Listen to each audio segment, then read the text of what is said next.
আসসালামু আলাইকুম ওয়া রাহমাতুল্লাহি ওয়া বারাকাতুহু। নাহমাদুহু ওয়া নুসাল্লি আলা রাসূলিহিল কারীম, আম্মা বাদ। প্রিয় দর্শক মণ্ডলী, সুন্দর এই সময়ে বিশ্বের যে প্রান্ত থেকে আপনাদের প্রিয় চ্যানেল দেশ টিভির পর্দায় আমাদের সাথে যুক্ত হয়েছেন সকলকে আন্তরিক মোবারকবাদ, প্রীতি এবং শুভেচ্ছা জানাচ্ছি জনপ্রিয় ইসলামিক আয়োজন ইসলামী জীবন ও জিজ্ঞাসার আজকের এই পর্বে। সাথে আছি মোহাম্মদ আল আমিন খান। প্রিয় দর্শক, অতিথি হিসেবে যুক্ত হয়েছেন বাংলাদেশের প্রখ্যাত ইসলামিক স্কলার, বিশিষ্ট ইসলামী চিন্তাবিদ এবং শিক্ষাবিদ ফদিলত শেখ মুহতারাম মুফতি ওমর ফারুক কুতুবী, সম্মানিত খতিব, সচিবালয়, কেন্দ্রীয় জামে মসজিদ, ঢাকা। আসসালামু আলাইকুম ওয়া রাহমাতুল্লাহি ওয়া বারাকাতুহু। ওয়ালাইকুম আসসালাম ওয়া রাহমাতুল্লাহ। শেখ ভালো আছেন? আলহামদুলিল্লাহ, আল্লাহ ভালো রেখেছেন। আলহামদুলিল্লাহ। আপনাকে স্বাগত জানাচ্ছি আমাদের চমৎকার আয়োজনে। প্রিয় দর্শক মণ্ডলী, ইসলামিক যে কোনো প্রশ্ন করতে স্ক্রিনে দেখানো নম্বরে ফোন করে জীবন ঘনিষ্ঠ ইসলামিক যে কোনো প্রশ্ন করুন। সেই সাথে আমরা আপনাদেরকে আবারও স্মরণ করিয়ে দিতে চাই, আমাদেরকে প্রশ্ন করার আরেকটি মাধ্যম হচ্ছে দেশ TV Islamic show Facebook page কিংবা ইউটিউবে গিয়ে কমেন্ট বক্সে আপনারা প্রশ্ন রাখতে পারেন। আজকে আলোচনা করব ইসলামে ছাত্র শিক্ষক উভয়ের সম্পর্ক কেমন হবে। একজন শিক্ষককে ইসলাম সম্মান দিয়েছে। শিক্ষক তিনি হলেন মাথার তাজ। শিক্ষক যিনি ছাত্রদেরকে শিক্ষা দান করে থাকেন। আমরা সম্প্রতি দেখতে পেয়েছি শিক্ষকদের সাথে আমাদের যে আচরণগুলো বর্তমান সমাজে হচ্ছে সেটা সত্যি আমাদের কাম্য নয়। ইসলাম কিভাবে শিক্ষকদের সাথে আচরণ করতে বলেছে জানবো আমরা ইনশাআল্লাহ। শেখ, প্রথমে জানতে চাওয়া, শিক্ষকের মর্যাদা ইসলাম কিভাবে দিয়েছে? আলহামদুলিল্লাহ ওয়াসসালাতু ওয়াসসালামু আলা রাসূলিল্লাহ, আম্মা বা'দ। আল্লাহ সুবহানাহু ওয়া তাআলা মানব জাতিকে শিক্ষা দিয়েছেন। আল্লাহ পাকের নিজের ভাষায় আর রহমান আল্লামাল কুরআন, খালাকাল ইনসানা আল্লামাহুল বায়ান। আল্লাহ পাক নিজেই যেখানে মানব জাতির শিক্ষক, সেখানে শিক্ষকের মর্যাদা কতটা উচ্চ পর্যায়ের, কতটা উপরে ঊর্ধ্বে সমাসীন, সেটা এ থেকে সহজে অনুমিত। আর রাসূল আকরাম সাল্লাল্লাহু আলাইহি ওয়াসাল্লাম নিজের ক্ষেত্রে বলেছেন, বুইসতু মুআল্লিমান, আমি প্রেরিত হয়েছি শিক্ষক হিসেবে। তিনি আর বলেছেন, বুইসতু লিউতাম্মিমা মাকারিমাল আখলাক, আমি প্রেরিত হয়েছি সর্বোত্তম চারিত্রিক মাধুর্যকে পূর্ণতা দেওয়ার জন্য। এই দুটি হাদিস একটি অপরটির পরিপূরক। এক্ষেত্রে এই হাদিসটি শিক্ষকের চরিত্রগত বা মর্যাদাগত অবস্থানকে বিশ্লেষণ করে।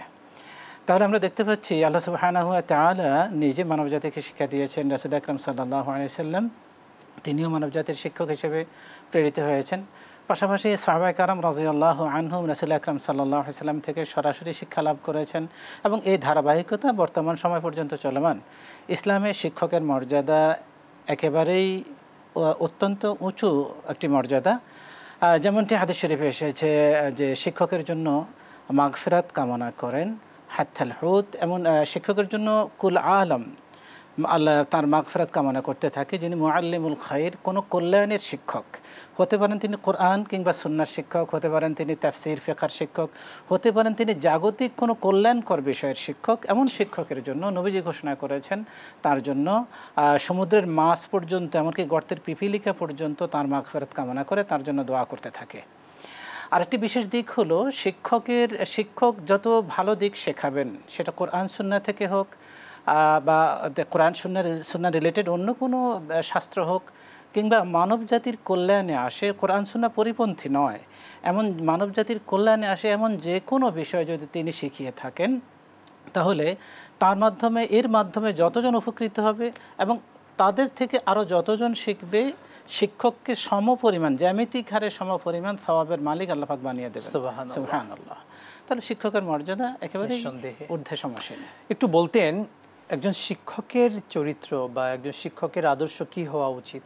তিনি ছাত্রদেরকে শুধু কি অর্থাৎ একাডেমিক শিক্ষাটাই দিবেন, নাকি শিক্ষকের থেকে ছাত্ররা আরও কিছু আশা করছে বা আশা করে? আসলে প্রকৃতপক্ষে শিক্ষক পিতামাতার ভূমিকা পালন করেন। জি।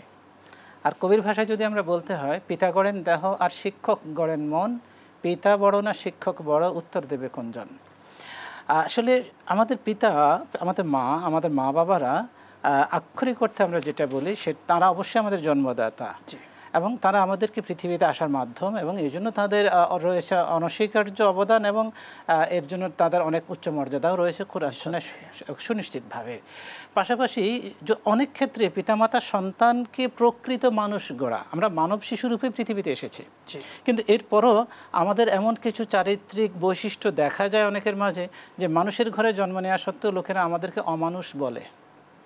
তো এই যে মানব শিশুরূপে জন্ম নেওয়া এই প্রাণীটিকে প্রকৃত মানুষ হিসেবে গড়ে তোলার দায়িত্বটা মূলত পিতামাতার, কিন্তু পিতামাতা অনেক ক্ষেত্রে এই দায়িত্ব পালনের সুযোগ পান না, বিধায় এটা শিক্ষকের কাছে ন্যস্ত করেন। এই দৃষ্টিকোণ থেকে শিক্ষক পিতামাতার দায়িত্ব পালন করেন এবং তাদের ভূমিকা অবতীর্ণ হন। এজন্য শিক্ষকের মর্যাদা পিতামাতার মতোই, আমরা বলবো কোনো কোনো ক্ষেত্রে তার চেয়েও বেশি। আল্লাহু আকবার। সুতরাং একজন শিক্ষকের চারিত্রিক মাধুর্য হবে মা বাবা যতটা দরদ দিয়ে, যতটা ভালোবাসা দিয়ে, যতটা আন্তরিকতা দিয়ে পাঠদান করাবেন। পাশাপাশি শিক্ষক শুধু স্কুলের বা মাদ্রাসার যে পাঠ্যক্রম, যে সিলেবাস এবং কারিকুলাম সেটাই শুধু দেখবেন তা নয়, একজন শিক্ষক প্রকৃত মানুষ রূপে গড়ে তোলার ক্ষেত্রে যে নৈতিক শিক্ষা দরকার, মূল্যবোধ শেখানো দরকার, চারিত্রিক মাধুর্য, সব কিছুই শিক্ষক থেকে ছাত্ররা শিখে থাকেন, এবং সেটা দুভাবে শেখেন। একটা হলো শিক্ষক যা শেখান সেভাবে সেটা থেকে শেখেন, আরেকটা হলো শিক্ষককে দেখে শেখেন। সুতরাং শিক্ষককে অত্যন্ত সতর্ক থাকতে হয় তার নিজের চাল চলন আর তার চারিত্রিক মাধুর্য আচার আচরণের ক্ষেত্রে, কারণ শিক্ষার্থীরা তার থেকে তিনি যেটা পড়াবেন সেটাও শিখবে, বরং তাকে অনুকরণ করে অনেক কিছু শিখবে।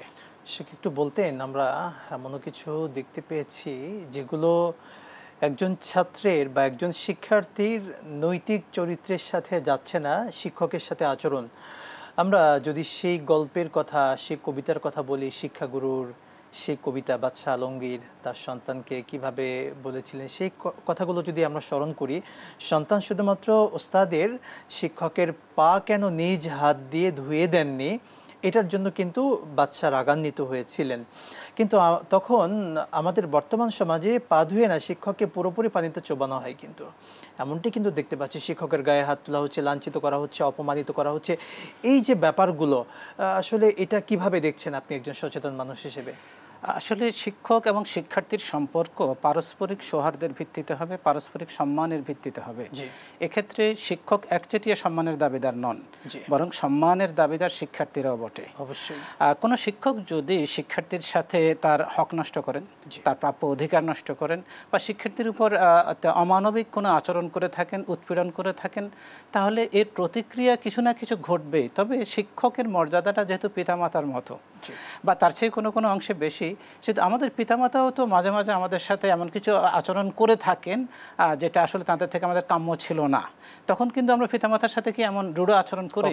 কখনোই নয়। সুতরাং শিক্ষক যদি তিনি অন্যায় করে থাকেন, যদি বাস্তবে তিনি অন্যায় করে থাকেন, এবং অনেক ক্ষেত্রে হচ্ছেও, আমরা কিন্তু বলবো, আমরা শুরুতেই বলেছি পারস্পরিক সৌহার্দ্য থাকতে হবে, পরস্পরের প্রতি সম্মান থাকতে হবে। শিক্ষকের যেমন শিক্ষার্থীর প্রতি থাকতে হবে, শিক্ষার্থীর প্রতিও শিক্ষকের থাকতে হবে, পারস্পরিক সম্মান থাকতে হবে। তো এখন যেহেতু অনেক ক্ষেত্রে, বিশেষ করে আমরা স্কুল কলেজের যে শিক্ষা ব্যবস্থা, জাগতিক ধারার শিক্ষা ব্যবস্থাগুলোতে এই সমস্যাটা দেখতে পাচ্ছি। এক্ষেত্রে শিক্ষক শিক্ষার্থীর পারস্পরিক সম্পর্ক কোনো কোনো ক্ষেত্রে সন্তোষজনক নয়। তবে আমরা অবশ্যই বলবো, শিক্ষক পিতামাতার মতোই বা তাদের চেয়ে উচ্চ মর্যাদার বিধায় তারা যদি কোনো সময় মন্দ আচরণ করেও থাকেন, সেক্ষেত্রে আমরা সর্বোচ্চ সহনশীলতার আমাদের প্রদর্শন করতে হবে, অবশ্যই পরিচয় দিতে হবে। শুকরান, জাযাকাল্লাহ, চমৎকার বলছিলেন। আমরা শুনবো বিরতির পর ইনশাআল্লাহ তাআলা। প্রিয় দর্শক মণ্ডলী, দেখছিলেন দেশ টিভির পর্দায় ইসলামী জীবন ও জিজ্ঞাসা। নিচ্ছি এ পর্যায়ে ছোট্ট বিরতি, সাথেই থাকুন, ফিরছি ইনশাআল্লাহ।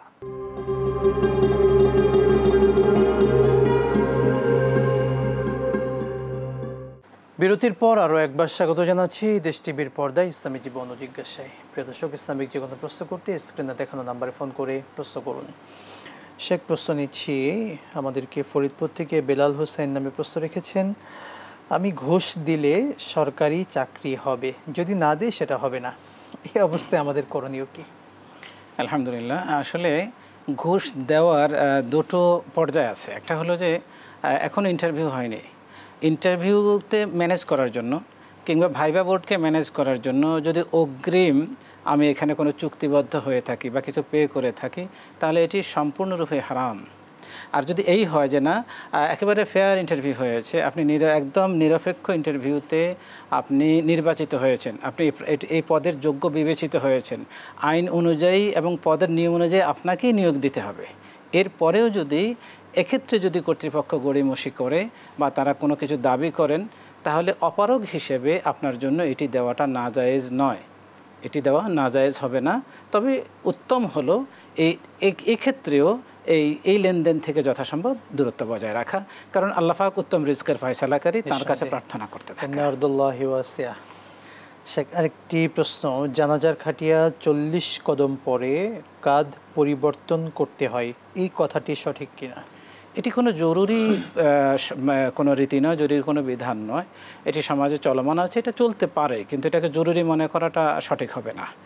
বিধায় কেউ কোনো সমাজে যদি এমন প্রচলন থাকে সেটা আমল করা যেতে পারে, কিন্তু এটাকে সুন্নাহ মনে করে যদি করা হয় তাহলে সেটা শরিয়া অ্যালাউ করবে না, এটি সুন্নাহ নয়। শুকরান, জাযাকাল্লাহ, আপনাকে অসংখ্য ধন্যবাদ।